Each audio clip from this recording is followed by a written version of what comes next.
வணக்கம். ஆகாஷ்வாணி புதுச்சேரி செய்திச் சுருக்கம் வாசிப்பவர் வாசுகி சந்திரசேகரன். குடியரசுத் தலைவர் திருமதி திரௌபதி முர்மு இன்று முதல் கொண்டாடப்படும் லோஹ்ரி, மகர சங்கராந்தி, பொங்கல் மற்றும் மாக் பிஹு ஆகிய பண்டிகைகளையொட்டி நாட்டு மக்களுக்கு வாழ்த்து தெரிவித்துள்ளார். அவர் விடுத்துள்ள வாழ்த்துச் செய்தியில், இந்த பண்டிகைகள் நாட்டின் செழுமையான விவசாய மரபுகளின் அடையாளமாகவும் தேசிய ஒற்றுமையின் உணர்வை பிரதிபலிப்பதாகவும் உள்ளன என்று கூறியுள்ளார்.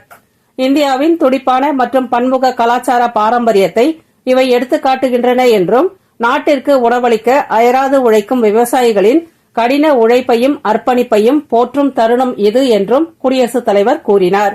2026-27 ஆண்டிற்கான மத்திய பட்ஜெட் பிப்ரவரி 1ஆம் தேதி ஞாயிற்றுக்கிழமை காலை 11 மணிக்கு தாக்கல் செய்யப்பட உள்ளது. நாடாளுமன்றத்தின் பட்ஜெட் கூட்டத்தொடர் வரும் 28ஆம் தேதி தொடங்கி பிப்ரவரி 13ஆம் தேதி வரையிலும், இரண்டாம் கட்டமாக மார்ச் 9ஆம் தேதி முதல் ஏப்ரல் 2ஆம் தேதி வரையிலும் 30 அமர்வுகளாக நடைபெற உள்ளது என்று மக்களவைத் தலைவர் திரு ஓம் பிர்லா செய்தியாளர் சந்திப்பில் கூறினார்.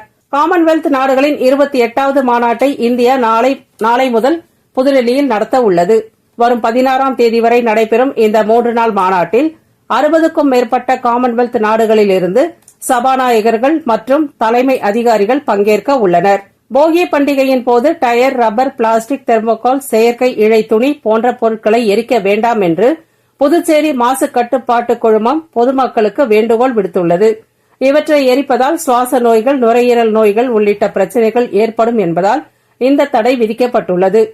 ஆண்களுக்கான ஹாக்கி இந்தியா லீக் போட்டியில் ராஞ்சியில் உள்ள மராங் கொம்கே ஜெய்பால் சிங் அஸ்ட்ரோ டர்ஃப் மைதானத்தில் நேற்றிரவு நடைபெற்ற ஆட்டத்தில் SG பைப்பர்ஸ் அணி ஹைதராபாத் டூஃபான்ஸ் அணியை 2-1 என்ற கோல் கணக்கில் வீழ்த்தி இந்த தொடரின் முதல் வெற்றியை பெற்றுள்ளது.